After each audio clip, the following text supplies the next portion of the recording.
Hi, this is Dr. Amihan, your humble servant in health in a northern part of Antique. How are you? I hope that you are in good health at the comfort of your home. Today, we have to discuss something which is very important because I observed that many of our patients now having their checkup in the clinic, many of them complain of swelling of the lower extremities. Now, we have to discuss these things. What is the cause of such swelling of the lower extremities? Okay? If you have heart failure,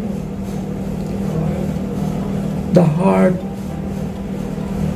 doesn't have enough power or capacity to pump blood. So what will happen?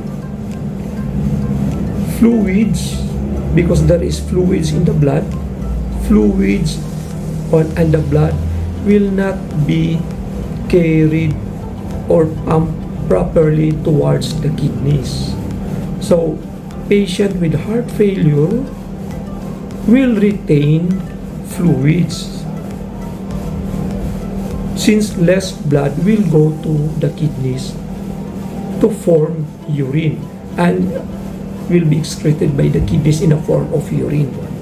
So that is one cause of swelling in the lower extremities. And the swelling is usually both extremities, lower extremities. And you will be able to know that if you press your shin and your finger will make a dent on the skin of your anterior shin or your lower extremities. And that is caused by retained fluid in the subcutaneous tissue. So that is caused by congestive heart failure, especially your patient is having rheumatic heart disease that cause heart failure, hypertension, chronic hypertension that cause the failure of the heart to pump blood, and ischemic heart disease in the form of your coronary artery disease can also cause congestive heart failure. Second is if you have kidney disease. If you have kidney disease, your kidneys fail to excrete fluids, extra fluids, and people sometimes had a higher creatinine and they had history of kidney disease. So blood or fluid will retain in the body, extra fluids, because the kidneys cannot excrete urine, and will cause also swelling of the lower extremities. Okay, as what I've said, you'll be able to know that if the cause is the kidney disease, because sometimes people will have a higher BUN or blood urea nitrogen. It will also have a higher serum creatinine, and the symptoms of kidney diseases will be able to manifest in the patient. Third is if you have liver problem, cirrhosis. Problem with cirrhosis is the liver failed to what we call make or produce albumin. And albumin maintains the oncotic pressure. Fluids also will come out from the blood vessels, and will go to the subcutaneous tissues.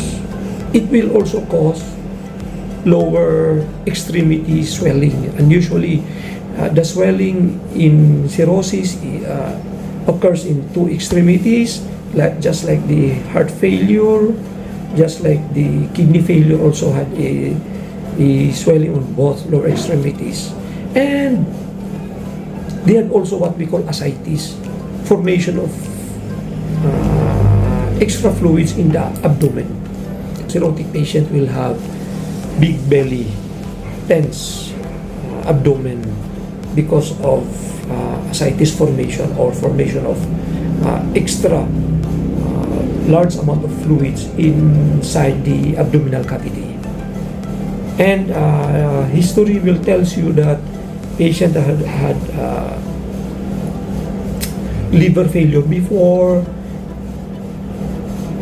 They will have high SGOT, SGPT in the first place, in the first occurrence of your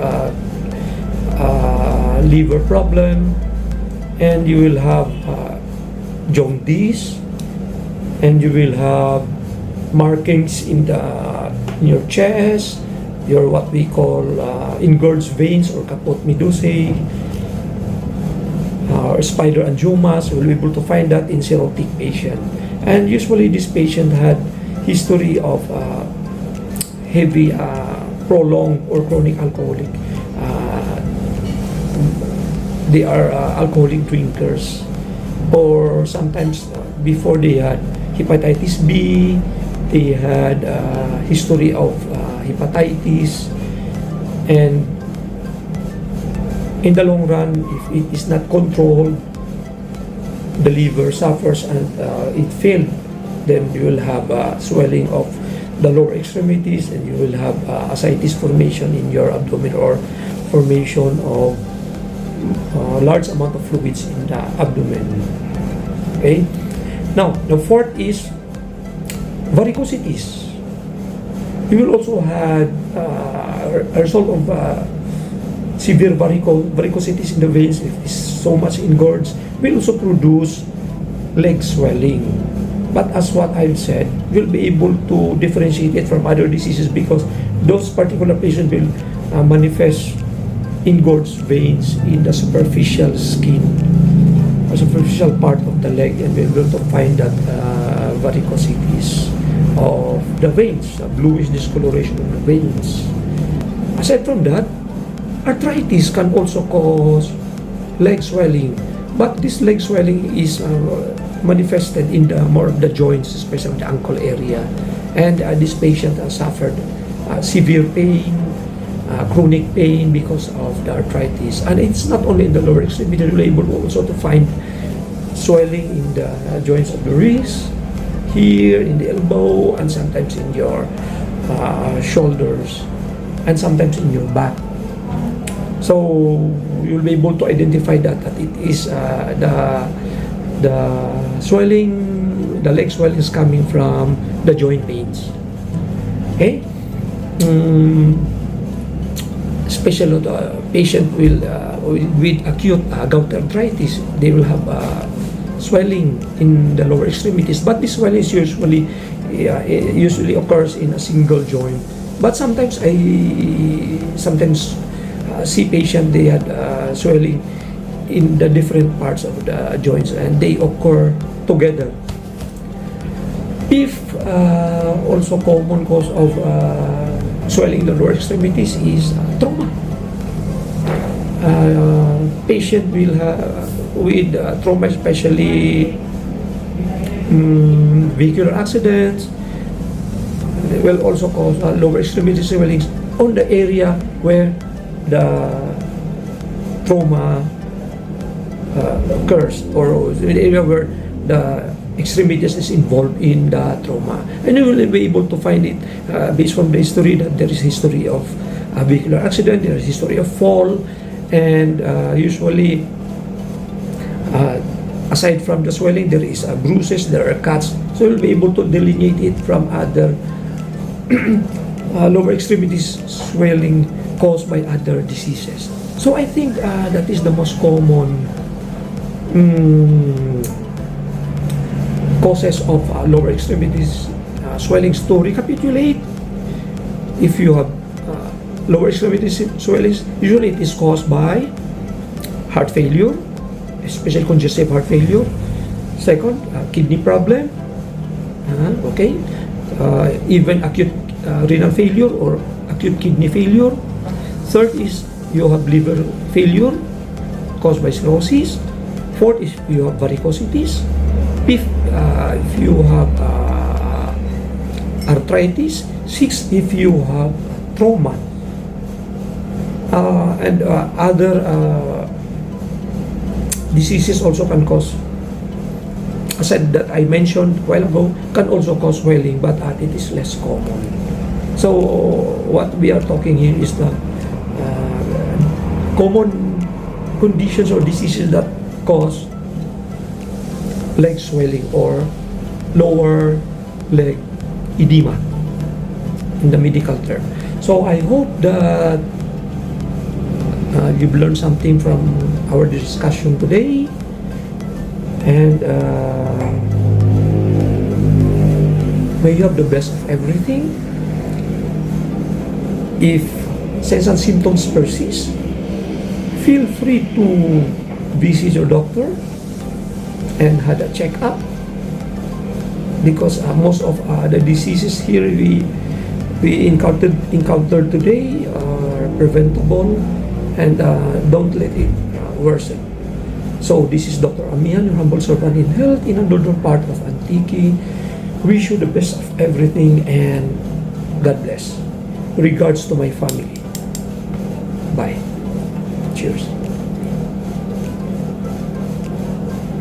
And feel free, don't forget to help me by subscribing my channel. Follow me in YouTube and in Facebook. Like and share my videos for those who find it informative. Bye. Thank you for watching.